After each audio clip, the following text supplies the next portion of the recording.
Hello everyone, so today I'm going to be tie-dyeing shirts and socks because that's the things I have to tie-dye. I didn't know it was going to be this noisy outside, so sorry if it's noisy. They were cutting grass next door, so if it's a little loud, sorry. I am going to be doing this outside because I don't want to like stain the floor inside or anything like that, or the carpet. And make sure you're wearing some old t-shirt or something because you don't want to mess up your nice clothes.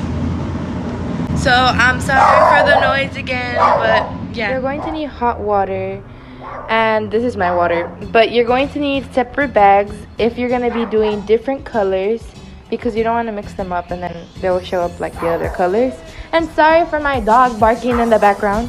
Make sure you have gloves because this does stain for days if you get in your hands. And this is a little kit I have.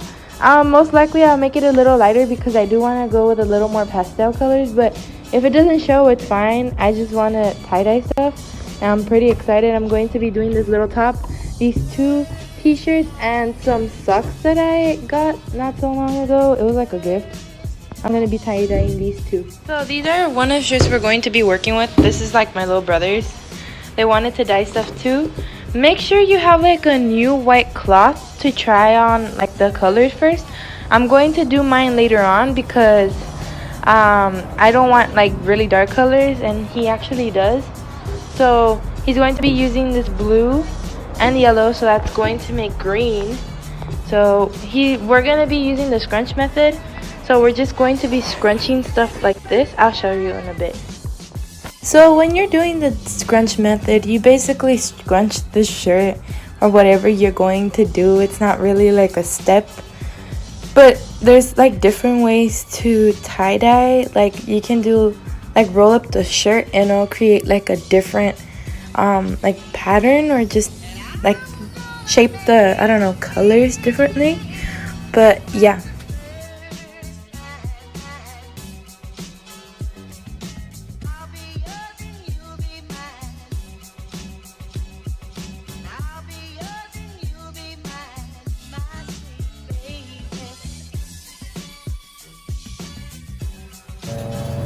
So I'm going to start with the socks first because the pink is still like really dark. So I want these socks to be more like dark pink. And I'm using the scrunch method as well. I know that didn't make sense at first, but basically for my t-shirts, I want them to be like more light instead of like darker. So that's why I just waited for it to be watered down. So a couple of times when I use the dye, you can use the dye up to 3 times, I think, like putting water inside. But after 3 times, of course, it fades and it won't stay on the shirt. So for this shirt, I actually rolled it up. So instead of doing like the scrunch method, I sort of rolled it up and just started putting the dye on top.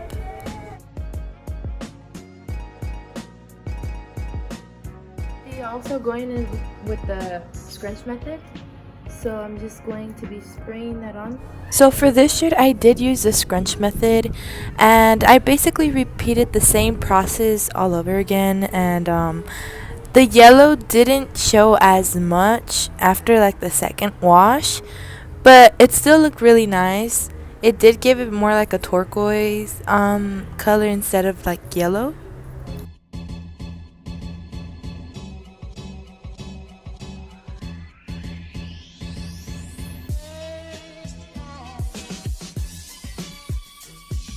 I did decide to open the shirt and then add dye separately because I sort of wanted to know where it would be. You don't have to do this, but I did do that because I wanted to add more yellow. Afterwards, you just have to rinse them with cold water to take out the extra dye, and then you throw them into the washer. Don't put any soap in there, just like wash them with water. It all depends.